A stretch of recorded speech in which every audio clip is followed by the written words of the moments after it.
con Maite Noriega. ¿Cómo está usted? Me da muchísimo gusto darle la bienvenida hoy a nuestro programa A Fondo. Vamos a hablar sobre la pobreza. Ya sabemos que hay mucha pobreza en México, pero trataremos de buscar algunos enfoques distintos que nos hagan entender de mejor manera cuáles son los efectos que puede causar la pobreza en un país como el nuestro, en economías como las nuestras, porque no es nada más de que son pobres, pobrecitos, pues hay que se queden. No, ahí tiene implicaciones importantes para la vida del resto de la población. Para hablar del tema, yo cuento hoy con la presencia de Pablo Álvarez y Casa Longoria. Él es economista. Bienvenido, Pablo. Muchísimas gracias. Gracias, Maite. Bienvenido también al auditorio y colega. Y le doy la bienvenida a Luis Carlos Sánchez. Él es maestro en estudios políticos y sociales, es sociólogo y profesor de la Facultad de Ciencias Políticas y Sociales de la UNAM. Bienvenido. Hola Maite, hola Pablo, un gusto estar aquí. Gracias. México es un país que tiene 55.7 millones de pobres. Somos 126, poco más o menos 126 millones de personas. Pero México no es un país pobre. ¿Cómo nos explicamos esta situación de tantos pobres en un país que no es pobre? Es más, de hecho, está considerado entre las primeras economías del mundo, 16, la número 16, lo cual me parece así como muy, muy importante. Pablo Álvarez y Casa. Mira, produce mucha riqueza, pero esa riqueza está fuertemente concentrada. INEGI tiene una medición multidimensional. Te mide la pobreza por el lado de los ingresos y te mide la pobreza por carencias sociales. Sí. Entonces, esto implica que si tú tienes un ingreso bajo, pero no tienes cubiertas todas las carencias, no eres pobre. Entonces, en ese sentido, hay como cierto colchón en esta cifra. Ahora, INEGI mismo produce un dato sobre nivel de ingreso por abajo de la línea de pobreza, y ese dato está en 52 y pico, mucho más alto que el de pobreza, que multidimensional, que es de 43.9, ¿no? Pues digo, son como dos dimensiones. Ahora, la pobreza con ingreso tiene la ventaja de que la podemos rastrear desde un pasado remoto, porque es nada más una variable que INEGI ha medido y la NIC desde 1992. Tiene la limitación de que obviamente es nada más una variable y de repente deja fuera otros factores que son importantes, ¿no? Ahora, cuando hablamos con algunos pobretólogos, como se denominan, por ejemplo, Boltbini y algunos otros, ellos nos dicen que el problema es que son tan bajos los referentes del INEGI que, por ejemplo, si ganas un peso más del mínimo inferior, ya no eres pobre. Y entonces nuestras cifras de pobreza no son suficientemente claras, no retratan con claridad lo que es la pobreza y esto de la pobreza multidimensional con las carencias, ¿no? También los requisitos son muy, muy bajos, entonces no hay manera de medirla realmente. Ahora, en cuanto al ingreso... No, yo ahí difiero de Julio, que es toda una autoridad en el tema. Aquí el problema es que si tú tienes la misma vara para medir, sí, entonces lo puedes medir indistintamente a través del tiempo. ¿Qué pasó en 2016? Que de repente INEGI intentó maniobrar para cambiar la forma de medición y obviamente todos los pobretólogos se le fueron a la yugular a INEGI. INEGI tuvo que rectificar porque hubo un cambio de metodología y esto evidentemente rompía con la comparación anterior. Ahora, independientemente de que si utilizas la metodología de Julio, que es la que utilizan en la Ciudad de México, el nivel es obviamente mucho más alto, ¿sí? pero lo que es claro es que hay una atribución legal de Coneval para medir la pobreza, y esa atribución tiene un mandato constitucional que a mucha gente se le olvida, y también tiene un mandato de la Ley General de Desarrollo. Entonces, lo importante es que no cambiemos el método, porque si no se rompe la comparación a lo largo del tiempo. De los 20 años que se llevan midiendo. Sí, y aquí obviamente sí ha habido algunos cambios. Coneval modificó unos lineamientos en 2018, y entonces Coneval solamente hace comparación de la pobreza multidimensional del 2016, del 2018 y 2020. O sea, también hay un problema con cambio de la forma de medir, ¿no? Ahora, la gran ventaja, y yo insisto en esto, Maite, es que la forma básica de medir la pobreza por nivel de ingreso, que son los 52.9 porcentaje de personas en México, esa línea de medición no se ha modificado, y es el que utiliza, por ejemplo, CEPAL para compararnos contra otros países de América Latina. De acuerdo. Ahora, ¿cómo podemos entender, Luis Carlos Sánchez, que México sea un país, una de las economías importantes del mundo, y tenga la mitad de su población viviendo en pobreza?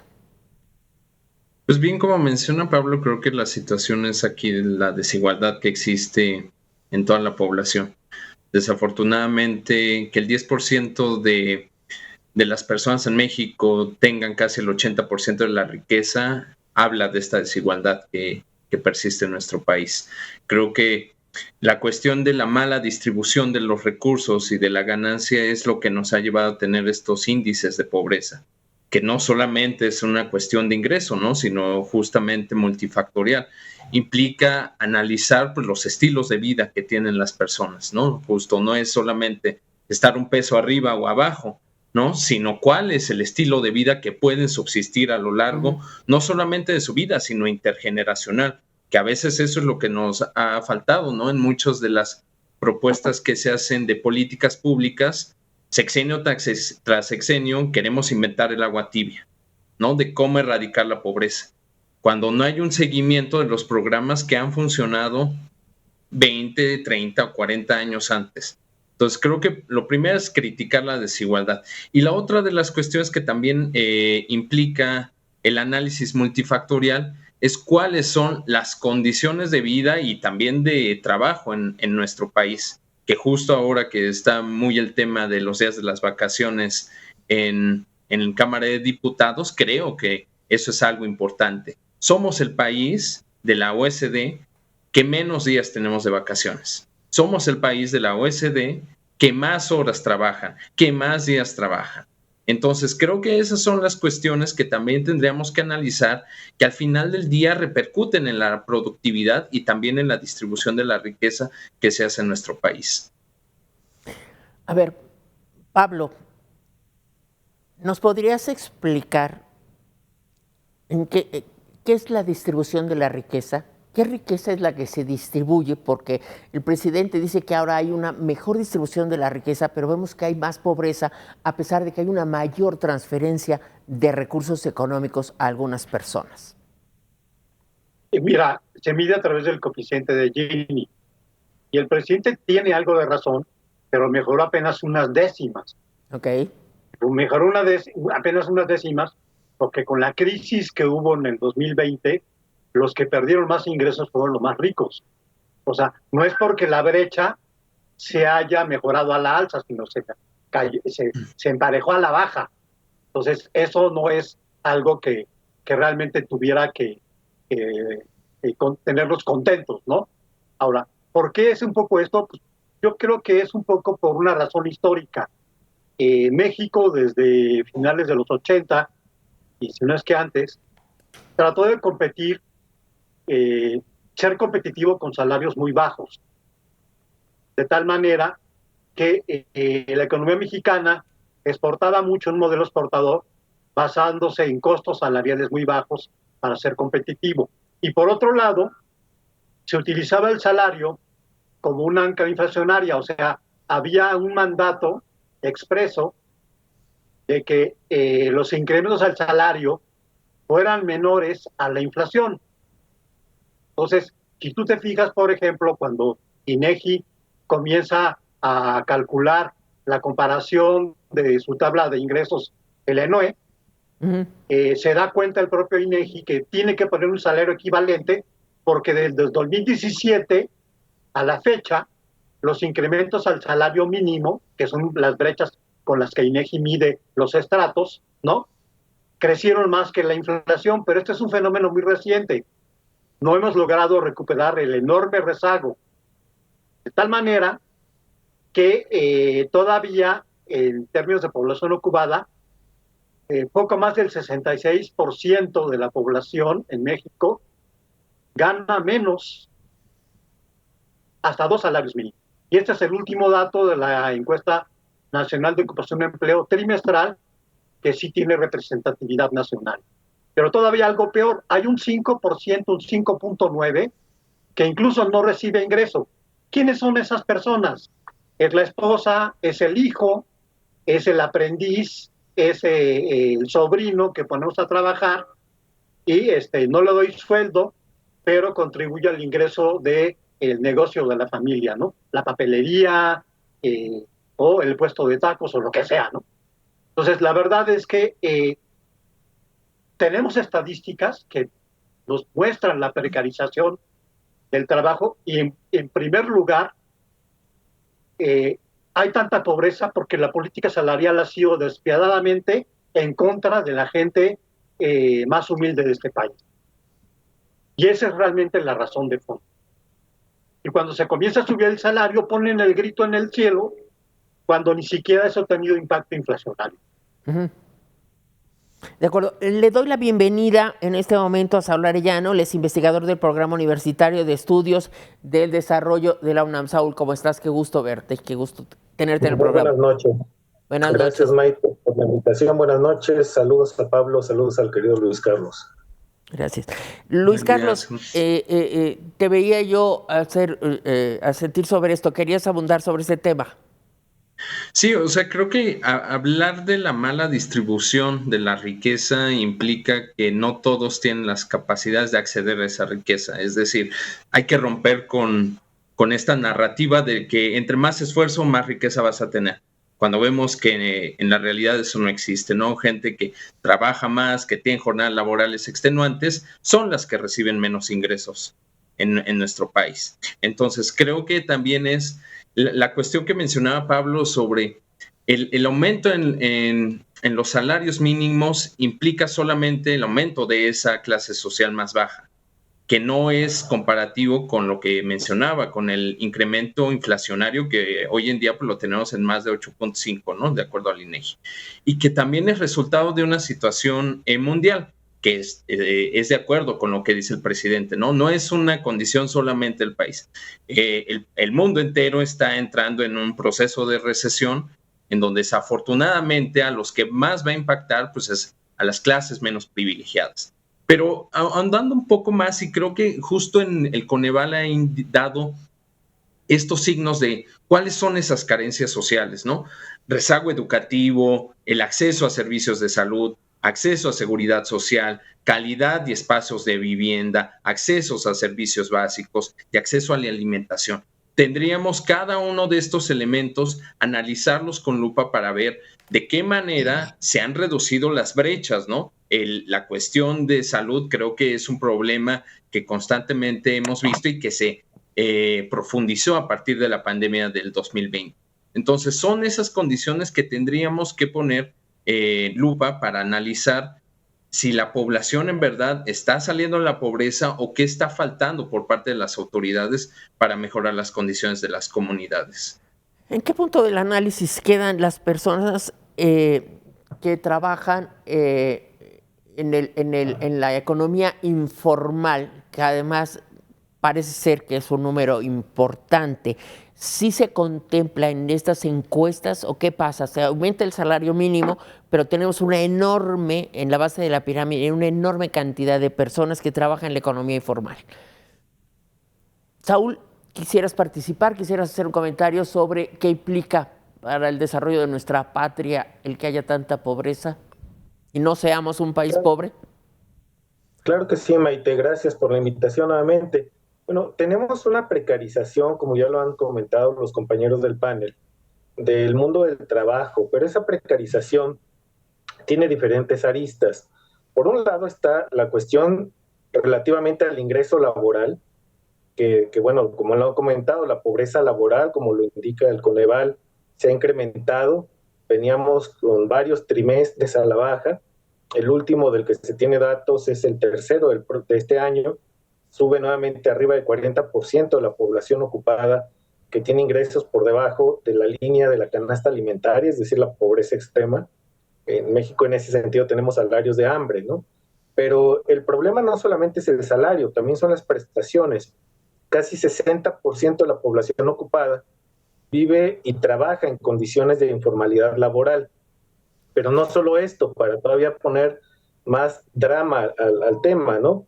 El día de hoy, por ejemplo, presentamos el Índice de los Derechos de la Niñez en coautoría con el doctor Mario Luis Fuentes, y lo que mostramos en este índice es que la niñez mexicana, si lo vemos por edades, es la más pobre entre los pobres. Es decir, en México la pobreza tiene rostro de infancia.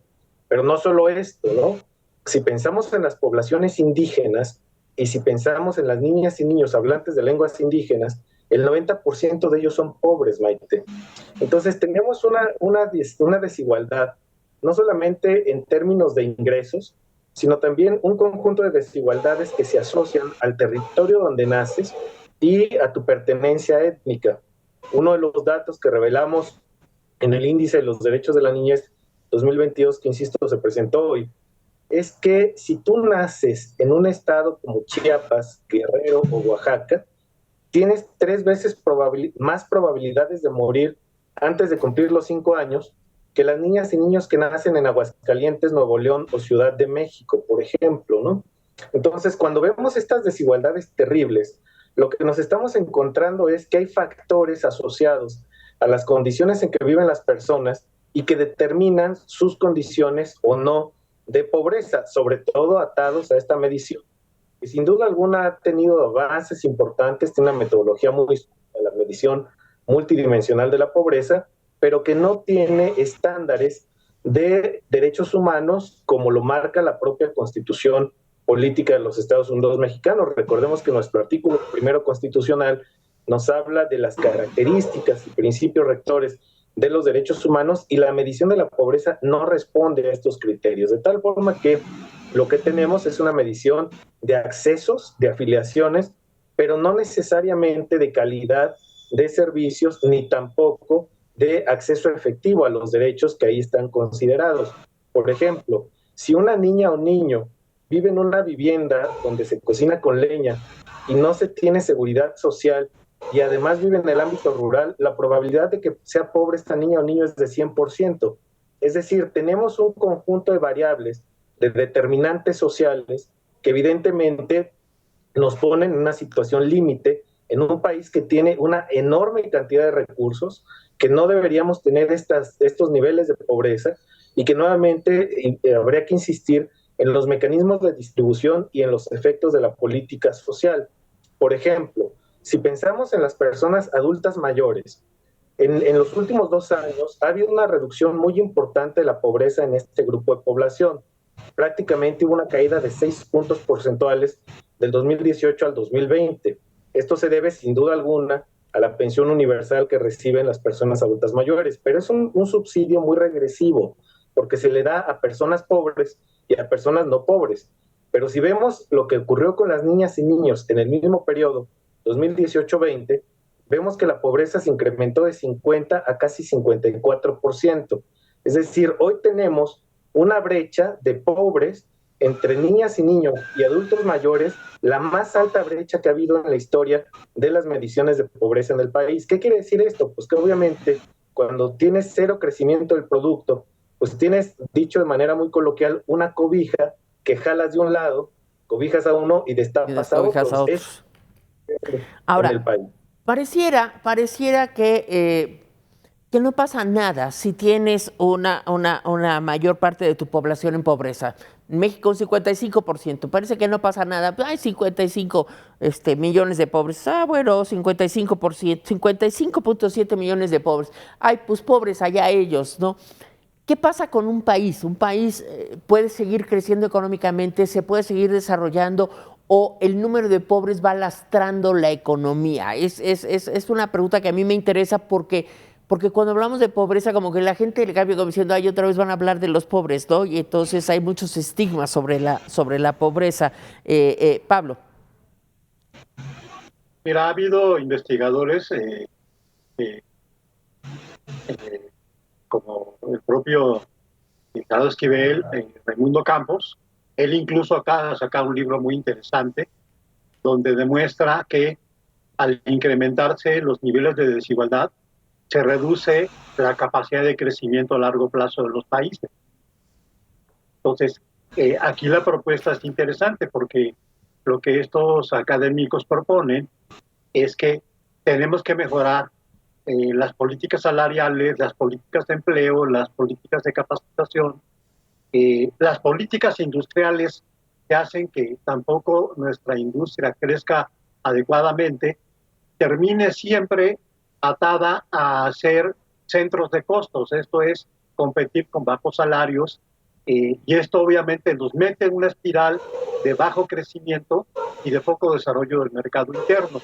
Entonces yo creo que sí están fuertemente relacionados, y en la medida en que no mejoremos los ingresos, no reduzcamos los niveles de pobreza, porque están vinculados ambos temas, no están desvinculados, los crecimientos de países como México van a ser terriblemente pobres, y ya se probó desde el CAN acá que el sector exportador no puede arrastrar al resto de la economía, porque además se basa en una premisa de bajo salario.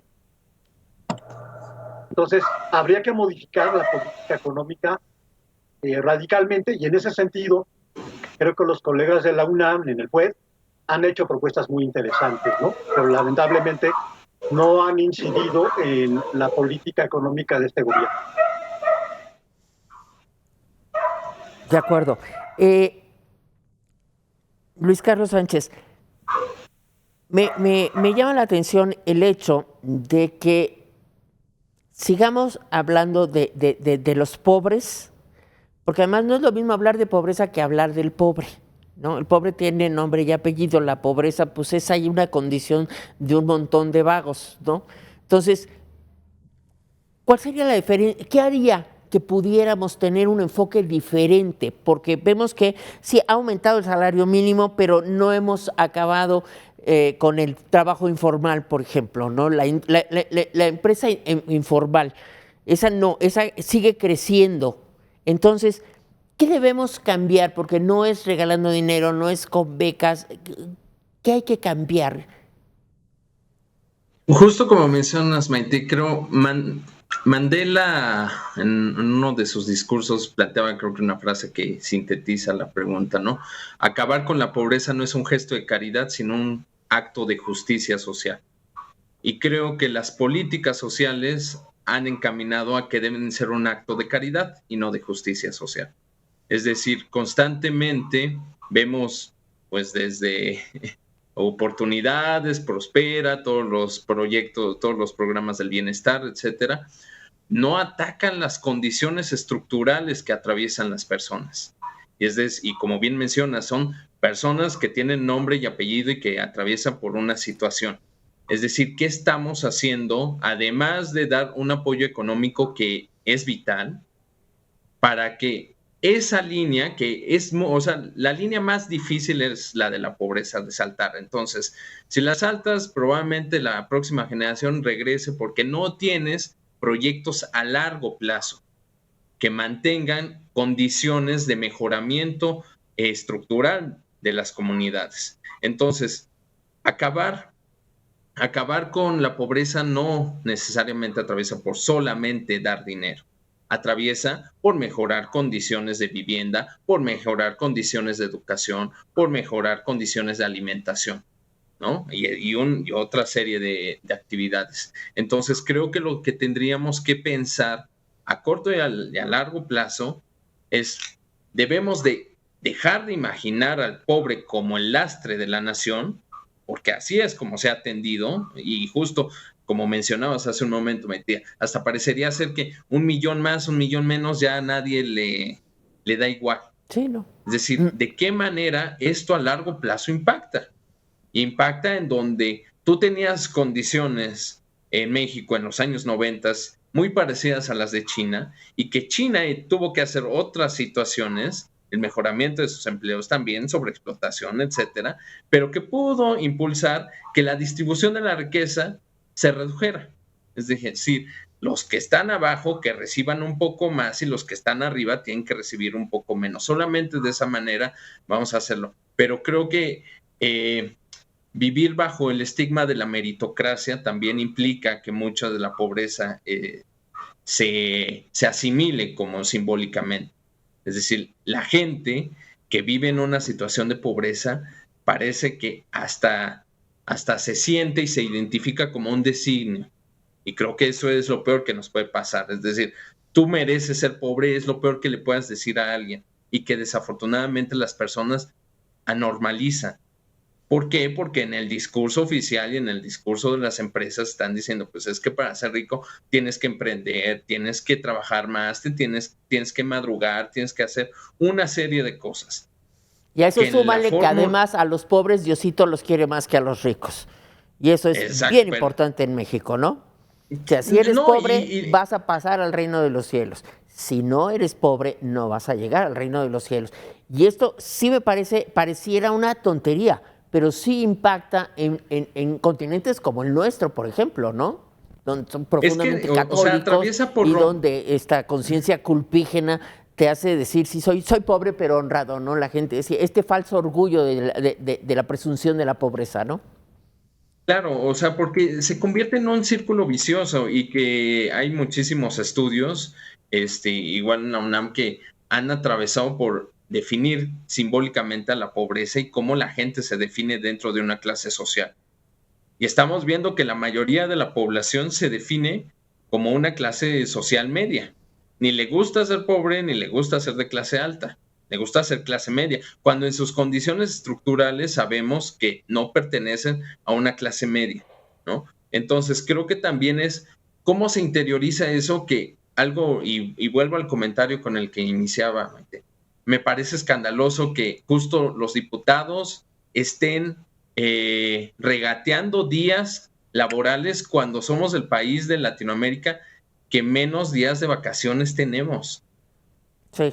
Y que parecería ser que nos están haciendo un favor, cuando es una medida justo para reducir desigualdades de un derecho a vacacionar como lo tienen países desarrollados y subdesarrollados, ¿no? De acuerdo. Si me permite, voy a hacer una pausa. Regreso. Estamos en A Fondo y estamos hablando de la pobreza en México. Regresamos.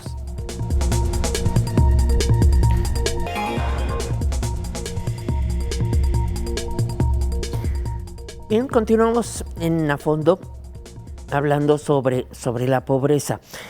Y hace un momento se mencionaba que no solamente es el salario, sino las prestaciones. Y estas prestaciones tienen mucho que ver con los derechos. Una de las prestaciones laborales es la salud, los servicios de salud, ¿no? Y entonces, solo si trabajas en una empresa formal tienes acceso a la salud, y la salud la pierdes si pierdes el trabajo. Esto me parece terrorífico,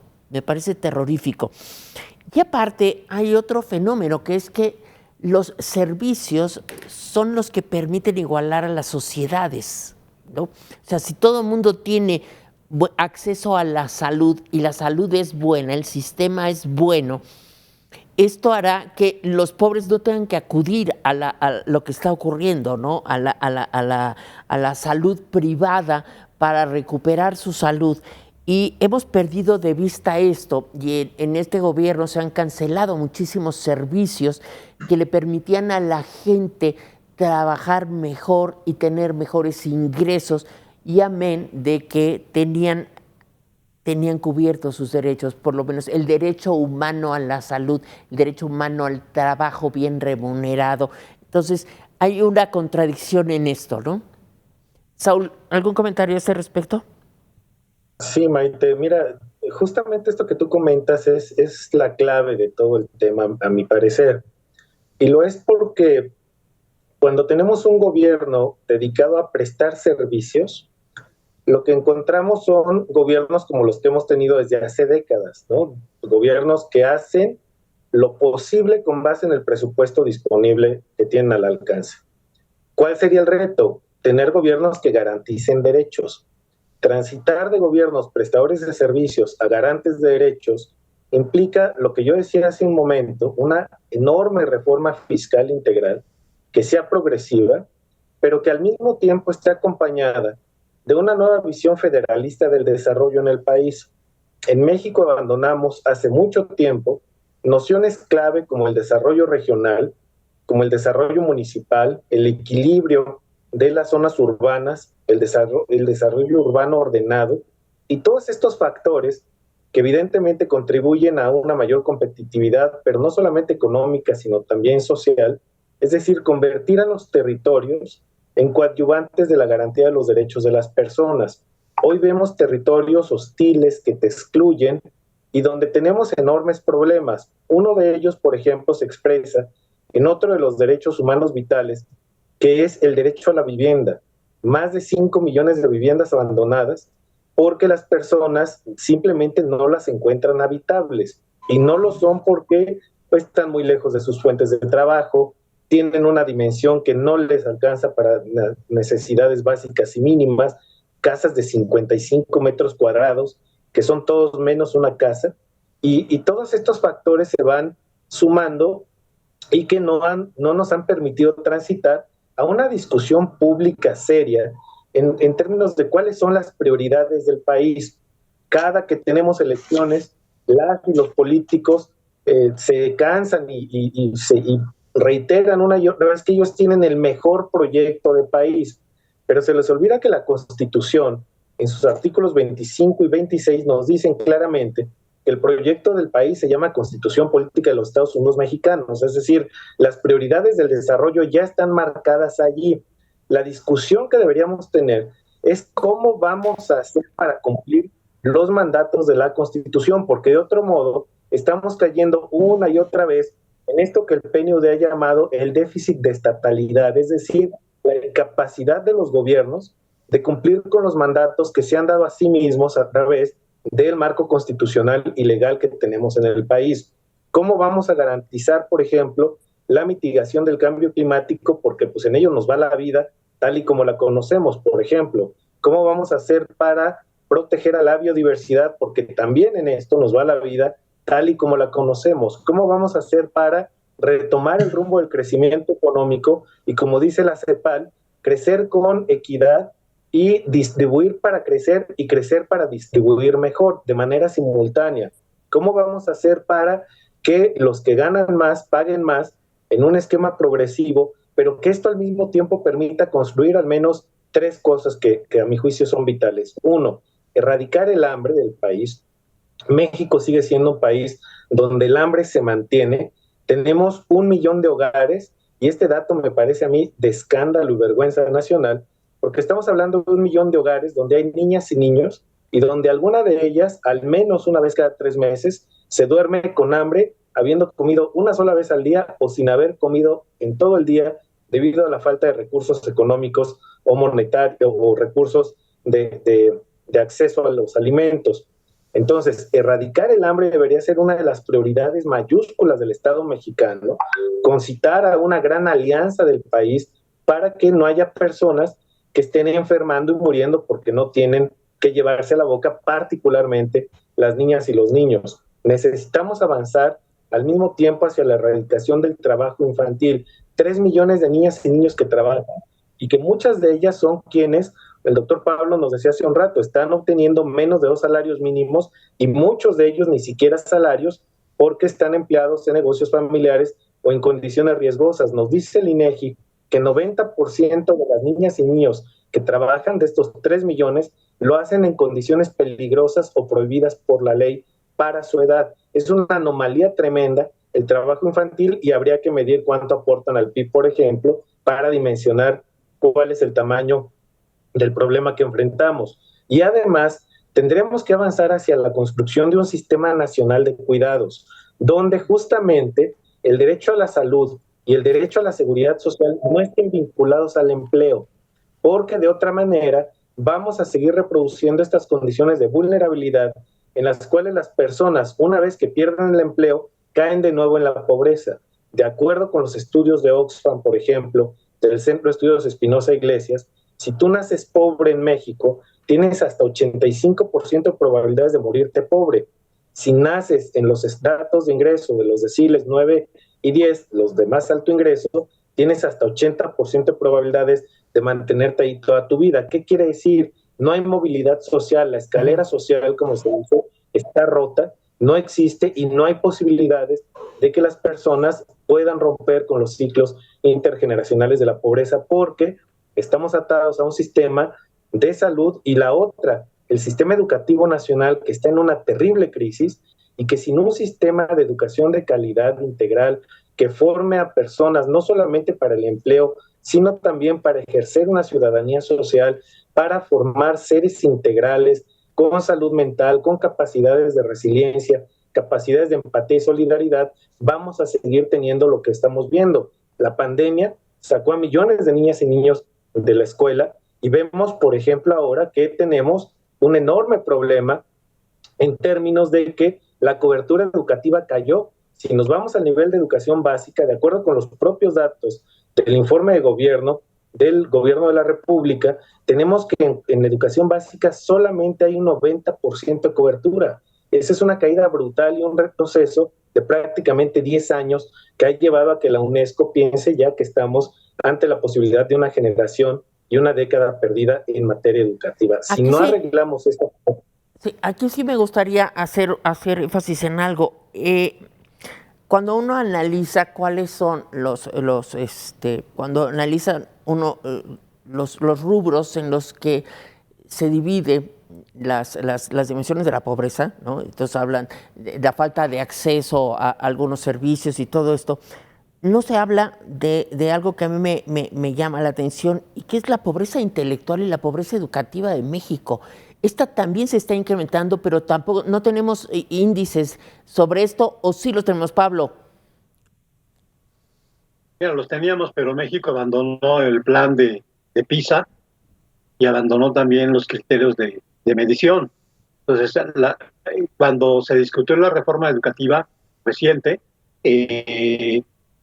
los diputados del gobierno, y hay que decirlo así, quitaron la palabra calidad porque era un término neoliberal. Y bueno, ojalá se den una vuelta a Cuba o países socialistas avanzados como China o países capitalistas que apostaron a la educación como Corea del Sur, y se van a dar cuenta que la calidad es un factor de desarrollo muy importante.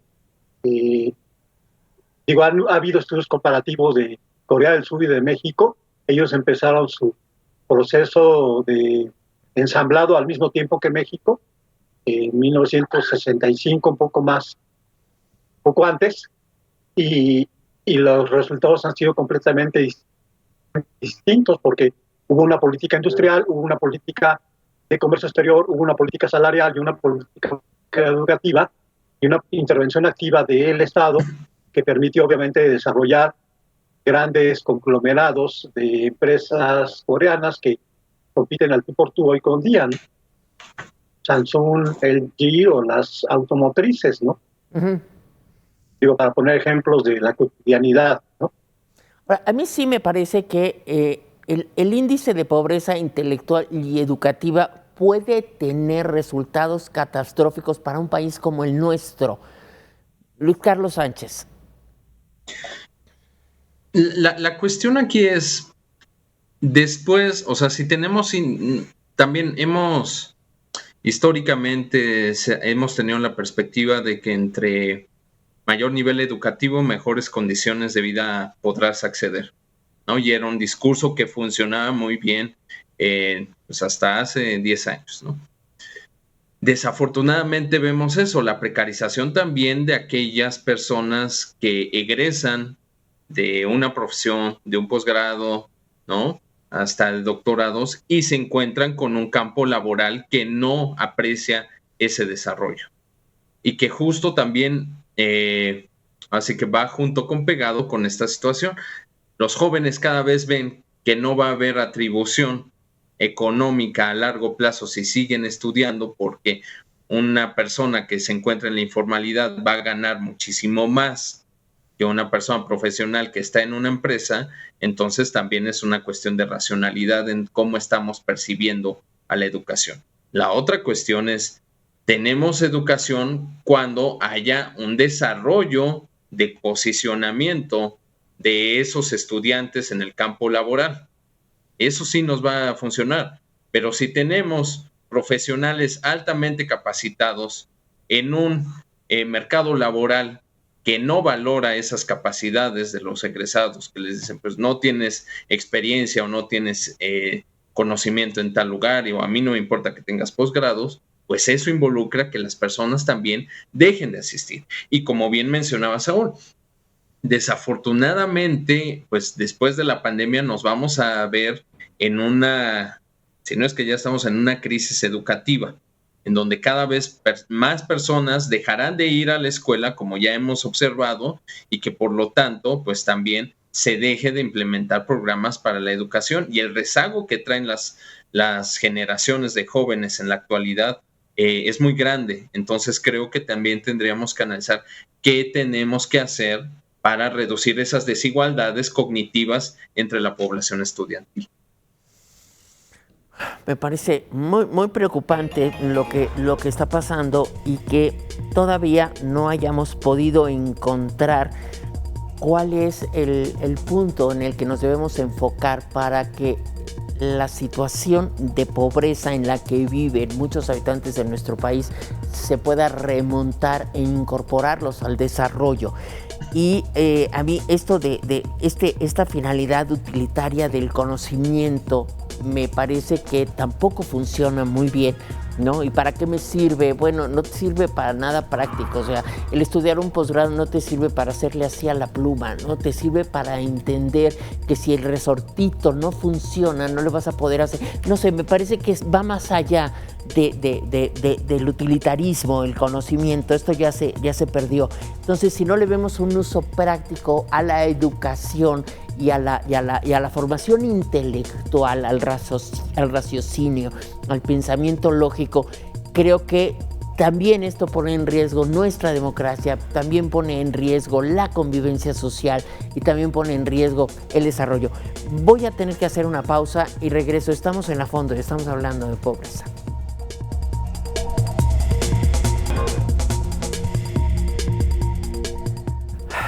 Continuamos en A Fondo y quedan 5 escasos minutos, y le voy a pedir a los invitados de este programa que nos hagan un comentario final sobre el tema de este programa, para que la gente se pueda llevar algo más concreto. Empiezo con Pablo Álvarez y Casa, por favor. 1.5 minutos. Bueno, ideas básicas, porque bueno, ya no hay tiempo. No se resuelve el problema de la pobreza con programas sociales.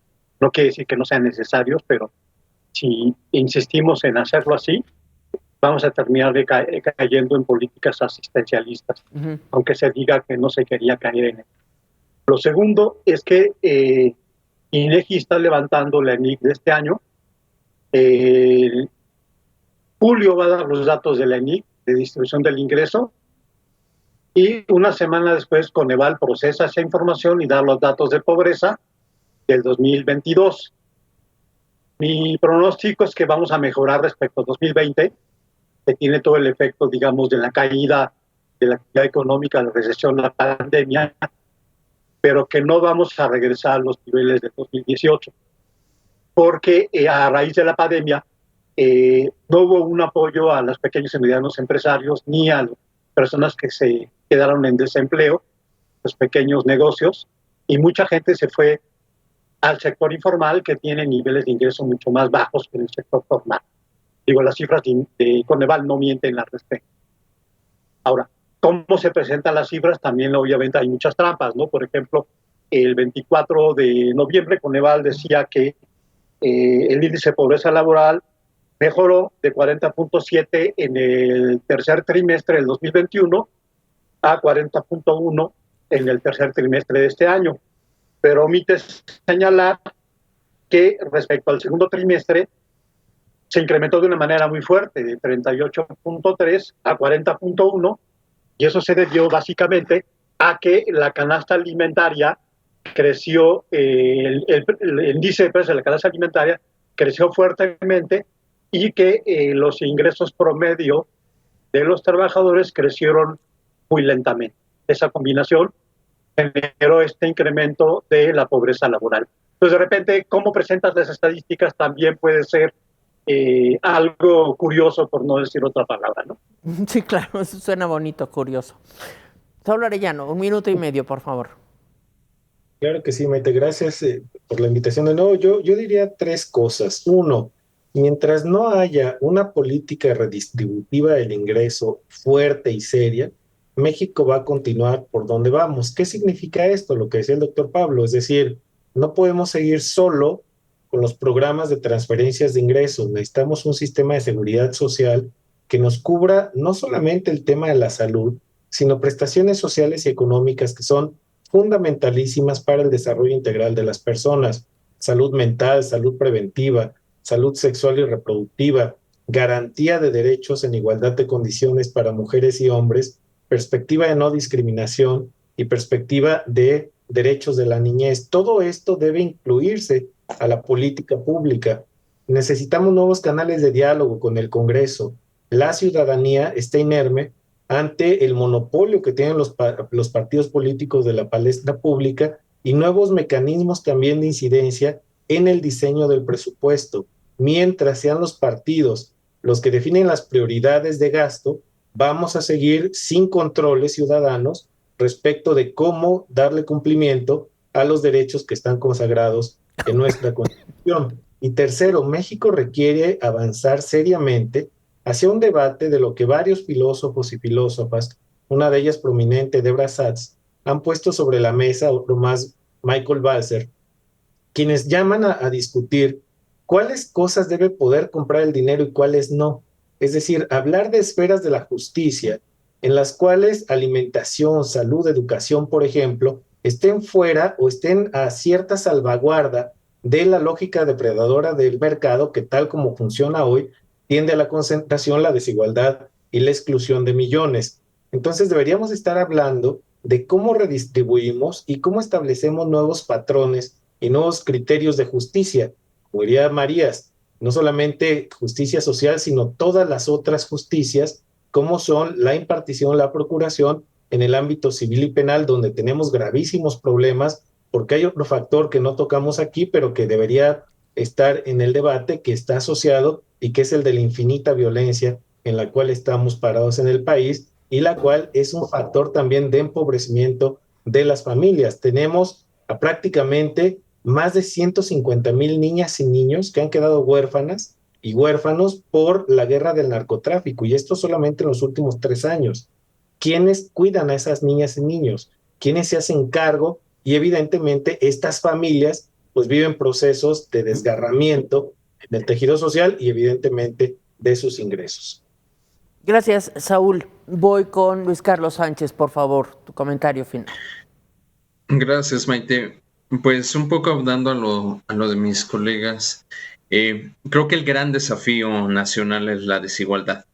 Vivimos en un mundo y en un país muy desigual, en donde creo que la población mexicana que padece estas condiciones de pobreza y vulnerabilidad, además de incrementarse, también la padece simbólicamente en su trayectoria de vida.